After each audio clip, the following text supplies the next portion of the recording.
here at the beach. I'm in beautiful Monterey, California. But you know what I like more than taking walks on the beach? Goals. Now, with all jokes aside, welcome to the channel. This is my first video, and honestly, it's taken a while to actually make this, but here it is. I've decided to name my channel SMURT. Now, originally I was going to go with Milestones with Marcus, kind of catch you with the alliteration, but SMURT, that's what I've decided to name it. Now, what in the world is SMURT? What does it stand for? What does it mean? I'm sure a lot of people know the term SMART goals. Goals that are specific, measurable, attainable, relatable, and time-bound.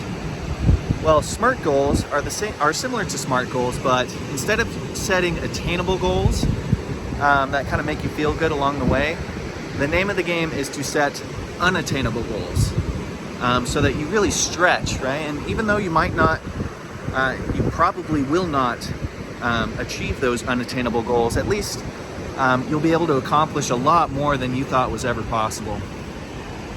Last year, at the beginning of the pandemic, I decided to start a lazy Ironman, which is doing your traditional Ironman, swim. I think it's 2.4 miles, 112 mile bike ride, 26.2 mile run.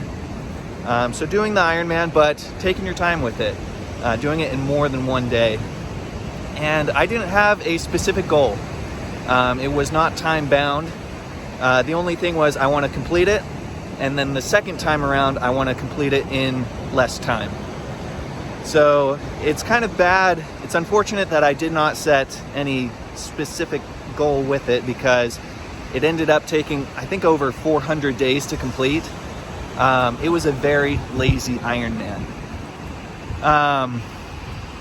Fast forward though, I did have, I want to complete it a second time, and this time around, I decided to make it time bound. And I decided to take 21 days, so 3 weeks. Week 1 would be the swim portion, week 2 would be bike, and week 3 would be running. But I decided to add a little twist to it to make it a little bit more unattainable. So instead of deciding to do each workout, spread out evenly throughout the 21 days, I would have to double the distance each workout. So for the swim portion, I don't remember the specifics, but I would start out only swimming 18 yards, but then day 2 I would have to double it to 36, and then I would have to double it to 72, and then double again and again and again, until by the Saturday of each session I was basically doing a half Ironman of each segment. So the swim portion on Saturday was, I think, 1.2 miles. The bike portion was about 56, and the run was a 13.2 mile run. And I wasn't too worried about the bike portion. I've biked 120 miles in a day before, but I was a little worried about the swim and the run. I have never swam more than a mile, and I think the most I've ever run at one time is about 6 miles. So 13.2, half marathon. I haven't been training for it. So. But I did it. It was difficult, it was hard, but I achieved this, unattainable goal. Now, obviously, it's not, the worst in the world. Something more difficult and challenging would be to do the Ironman in one day. But for me, it was unattainable. Right? I haven't trained for it, and I haven't done these things before. Future goals, future SMURT goals.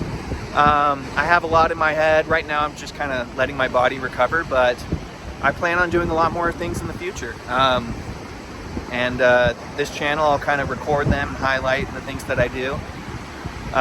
If no one ever ends up watching this, then oh well. I have a record of these things, and I can look back and see the things that I've accomplished. So if you've made it to the end of the video, thank you so much for watching. Please consider subscribing, and we'll see you on the next one.